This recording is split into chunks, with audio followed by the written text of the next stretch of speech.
Halo rekan-rekan, ketemu lagi dengan saya Vandana dan pada kesempatan kali ini saya akan kembali mereview sebuah buku. Buku yang akan saya review kali ini berjudul Contagious yang menjelaskan tentang rahasia di balik produk dan gagasan yang populer.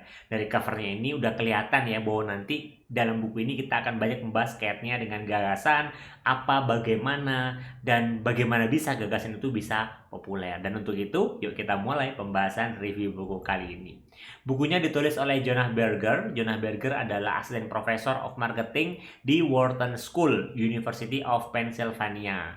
Penelitiannya memang sudah banyak ditulis di berbagai jurnal akademis dan karya-karya beliau yang terkenal itu sudah diulas oleh New York Times, The Wall Street Journal, dan juga Harvard Business Review. Termasuk bukunya kali ini yang banyak membahas tentang gagasan, ide, dan sesuatu produk yang itu akhirnya bisa diterima oleh banyak orang.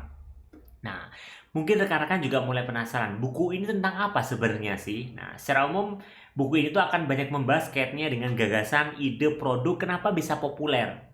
Kalau misalkan rekan-rekan saat ini ketika menjalankan aktivitas sehari-hari, itu penasaran, kenapa sih kok ada produk, gagasan, atau perilaku yang kayaknya simple tapi kok tiba-tiba jadi populer? Tapi di sisi lain juga ada produk, gagasan, atau ide yang sudah dicoba untuk disampaikan, diinformasikan kepada masyarakat, ternyata nggak viral-viral juga atau nggak populer atau bahkan orang nggak tahu gitu.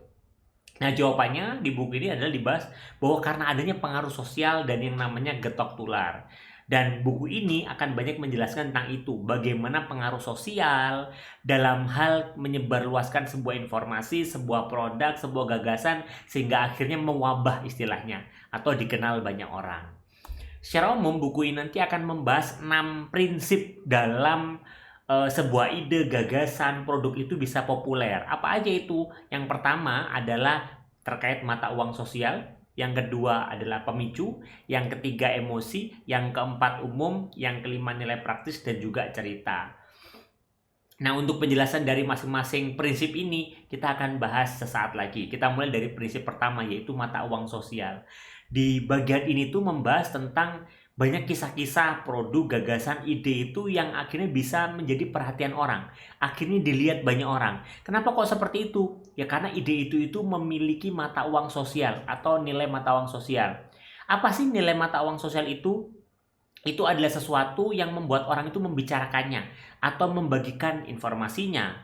Kenapa kok orang itu mau membicarakannya, mau membagikan informasinya? Karena ketika dia membagikan informasinya, dia akan tampak istimewa atau lebih istimewa dibanding rekan-rekannya atau merasa sebagai bintang.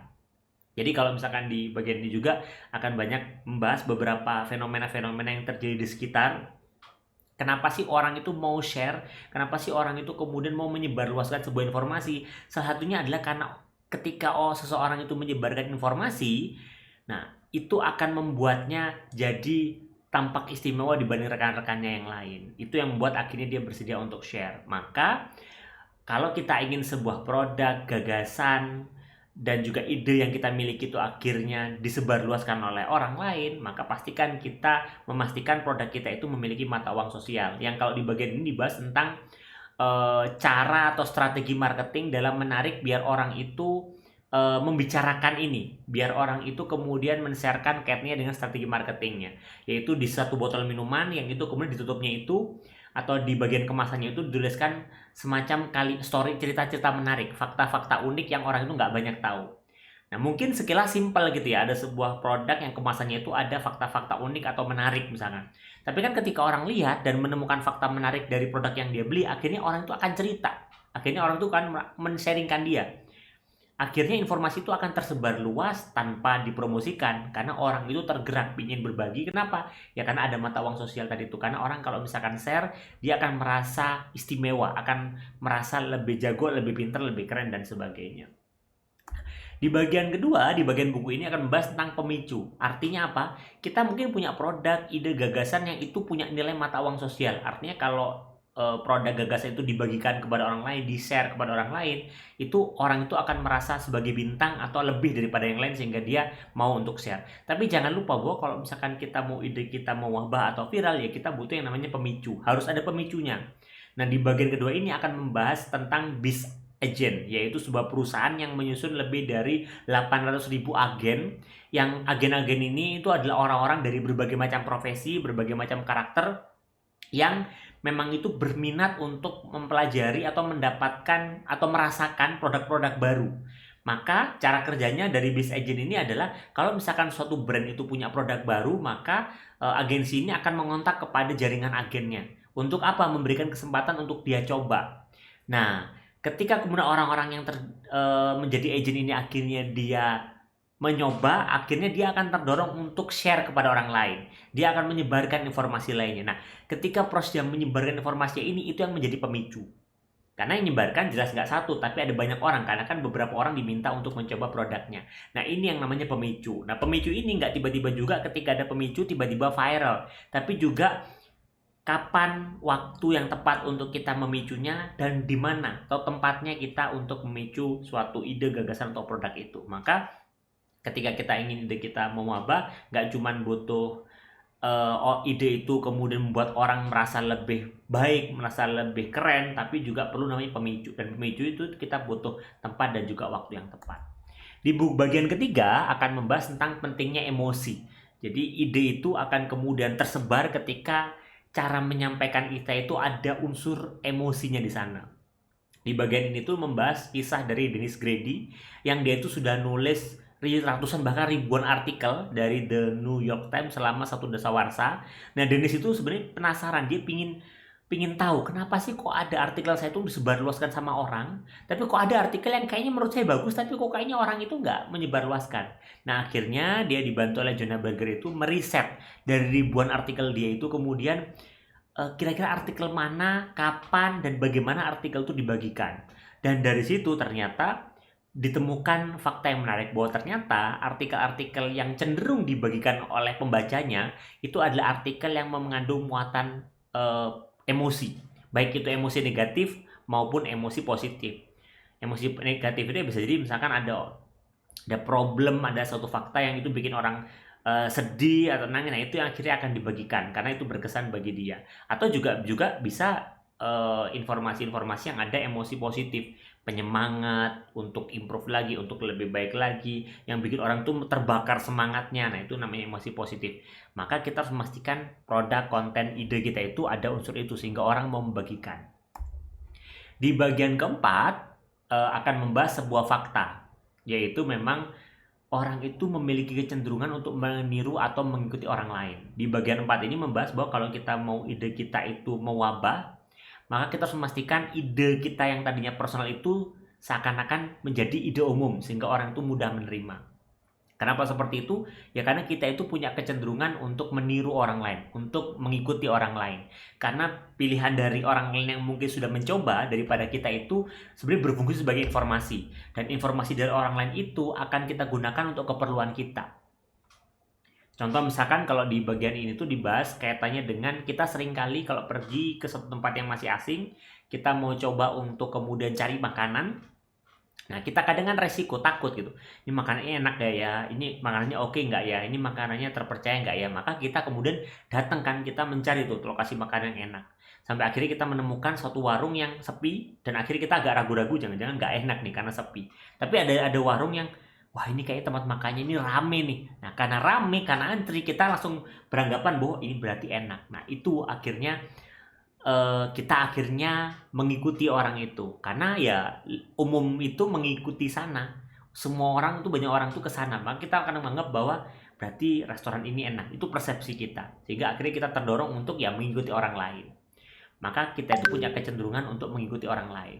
Berarti kalau kita kemudian ingin ide kita viral, gagasan atau produk kita viral, ya pastikan kita itu bisa menggerakkan persepsi umum untuk kemudian melihat atau kemudian trust dengan produk kita. Itu kenapa kalau kita ngelihat misalkan di aplikasi pemesanan online atau kalau misalkan marketplace itu selalu ada rating. Nah, rating itu orang akhirnya karena ratingnya banyak orang beli. Nah, ini yang maksudnya adalah kalau kita ingin kemudian produk kita tuh viral, ya kita pastikan seakan-akan itu orang lain juga, bukan seakan-akan tapi orang lain benar-benar sudah menggunakan dan akhirnya kita tergerak atau calon customer itu akhirnya tergerak untuk menggunakan juga produknya.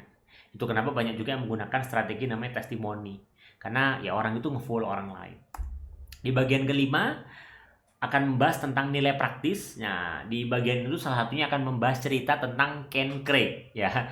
Ken Craig ini adalah seseorang yang berhasil membuat video yang mewabah di satu negara gitu ya, dan juga viral. Padahal menariknya adalah Ken Craig ini bukan anak muda dengan punya ribuan konten, ratusan konten yang itu menarik-menarik gitu ya. Dengan berbagai tips trik yang itu akhirnya diikuti banyak orang. Ken itu sosok berusia 86 tahun, dan dari satu video yang viral itu dia cuma upload satu memang. Jadi satu video yang diupload itu adalah video yang viral. Loh, kenapa kok bisa seperti itu? Kenapa akhirnya jadi video dia itu mewabah dan viral? Jawabannya adalah karena videonya memiliki nilai praktis.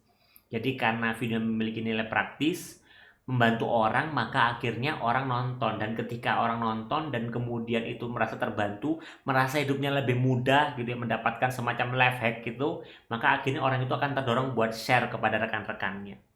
Nah, kalau di kisah Ken Craig ini, dia itu ceritanya adalah dia merekam satu cara atau teknik untuk melepaskan bulir-bulir jagung dari bonggol jagungnya itu, tanpa kemudian kita potong, tanpa kemudian kita tarik satu persatu menggunakan alat. Dia menggunakan apa? Yang pertama, dia rebus, dan setelah direbus kemudian di menit tertentu maka diletakkan di sebuah tempat dan digoyang-goyangkan, dan ternyata bulir-bulir jagungnya bisa lepas sendiri.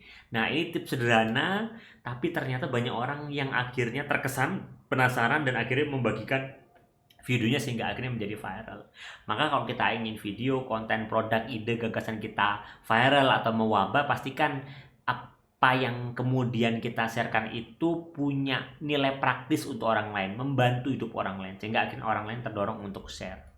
Dan terakhir, di bagian buku ini yang keenam, prinsip keenam itu tentang cerita. Di bagian ini membahas tentang cerita sebagai wahana dan media untuk kita belajar dan mendapatkan insight. Kita itu dari kecil kan selalu terbiasa mendengarkan cerita. Dari kecil pun kita terbiasa untuk cerita, maka kita selalu terikat dengan yang namanya cerita. Maka kalau kita ingin kemudian memastikan produk kita viral, produk kita kemudian akhirnya diterima banyak orang, cara kita menginformasikan kepada orang lain itu menggunakan cerita. Cerita yang kemudian membuat orang itu terikat dengannya.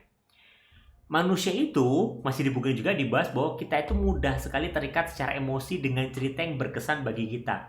Jadi kalau ceritanya kayaknya gue banget, kita langsung merasa terikat. Kita seakan-akan langsung akan oleh, dan kita pingin share lah, ini kayaknya gue banget nih. Maka kalau kita ingin ide, gagasan, produk kita mewabah, pastikan kita menyebarkannya dengan cerita, dan ceritanya nggak cuma cerita ya, tapi cerita yang punya muatan atau unsur emosi seperti yang ada di bagian sebelumnya yang saya jelaskan. Maka kesimpulannya adalah, bagi rekan-rekan yang masih sering merasa kok kayaknya gagasan, ide, produk saya itu sulit dikenal dan susah banget viral ya. Nah, bisa jadi rekan-rekan belum menerapkan keenam prinsip yang disampaikan sama Jonah Berger ini. Jadi bagi rekan-rekan yang memang ingin mendapatkan insight tentang gimana caranya memasarkan produk, menjadikan produk itu dikenal banyak orang, buku ini tuh dapat menjadi salah satu literatur yang saya rekomendasikan buat rekan-rekan. Jadi silakan dicari bukunya di beberapa toko-toko buku online terdekat, karena sudah beberapa cetak gitu ya. Dan ini juga baru cetak di tahun 2020 seingat saya. Silakan dicari di toko buku terdekat, dan sampai ketemu di review buku selanjutnya.